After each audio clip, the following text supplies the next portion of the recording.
partners. And I will tell you, in rural areas, we have one person that wears 7 hats, maybe 10 hats. So we don't have a gazillion organizations, but what we have are really strong, committed people. Terry is the mental health director, runs the community service board, and I'm the public health director. And we oversee multiple organizations within our groups, which really made it easier to probably lift off the ground. So just the background on that is we created the collective impact model, and Essex County Public Health Department years ago became the backbone organization of the Essex County Heroin Opioid Other Coalition. So that framework was already established. So we didn't have that. But what we didn't have, we're a really small group of people, was a framework. And we had been searching for one, I think, for a long time. And when Terry and I have really vested in this. And so we've been attending many, many seminars and attending harm reduction places or seminars. And when we heard about this, we were like, oh, this is it. We really were excited to meet with Lisa. And Lisa comes from Public Health Department. Just let's tell you that. She is from the Oswego Public Health Department, and I knew her then. So it was exciting to see her lift this off the ground, and she's been passionate about this work. So we lifted it up with Terry and I together. And I would also applaud and agree, having coroners in working with you is a must.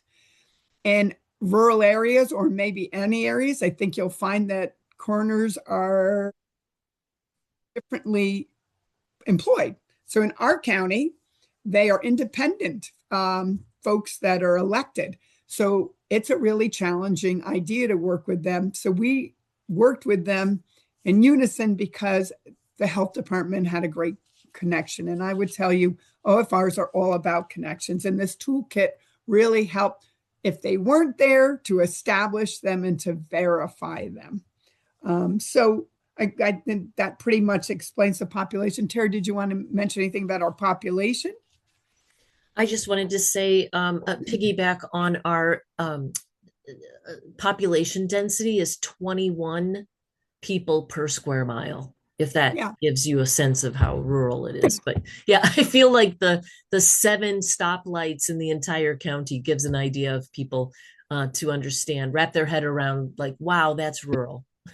Right. And our population is dwindling, and our number one population growing is 65 and older.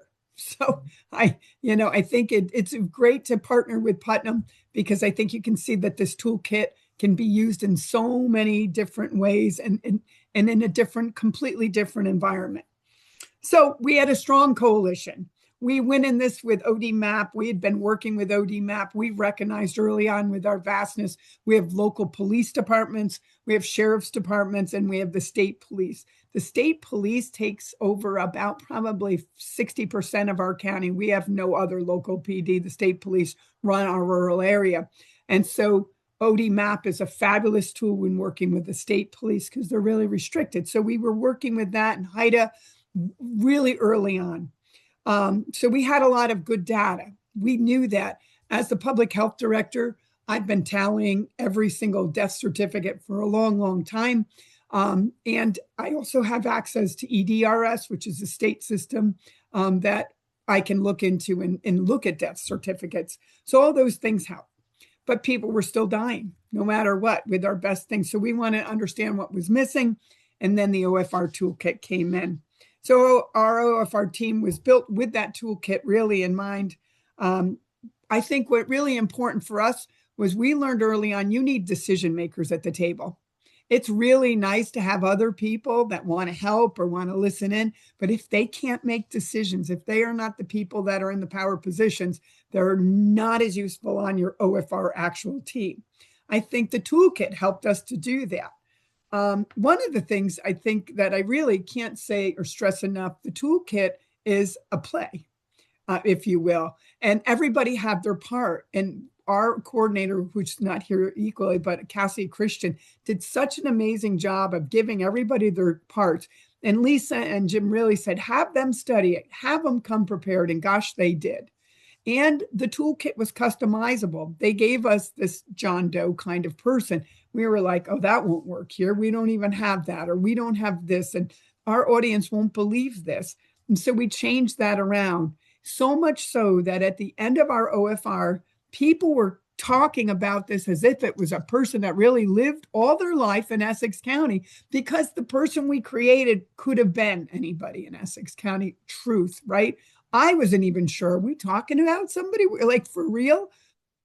And people were passionate at the end of creating goals and objectives, because really that's one of the things I would say. I sit on another fatality review, and the difference between this and that one is we come to actual conclusions. We come with solutions, or we're looking towards solutions. We never end without doing at least everybody on there putting up something.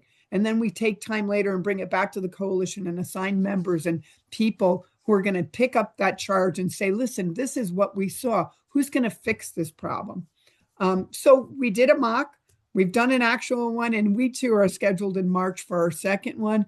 And we are doing next of kin interviews. Well, we have the name coming Friday. Our coroners helped to pick that name. I would also say, same thing, we had no funding.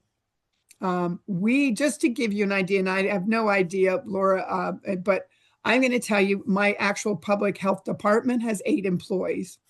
So we are small and mighty. So when I dedicate a staff to this, you know that I'm not doing, I mean, I'm taking off communicable diseases and all the other things that I might have in a county that's the second largest, with rabies and all kinds of other things.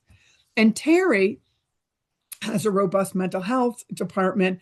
And early on, Lisa, because of all of their guidance and always keeping us in touch, shared with us a next of kin training way before we were even ready to do it. And Terry, I sent it to Terry, and Terry, you assigned 2 of your staff to it. Right. Yes. And I think that was a very valuable experience for the mock in tabletop exercise, and also our first bona fide OFR, is that, and those, first of all, I think we did pick a really good case to do our bona fide OFR with, because most of the people in the room remembered the individual and could speak to it really directly. And also the next of kin, the family was so appreciative of this experience that we were doing in Essex County, because they felt that their loved one did not die in vain.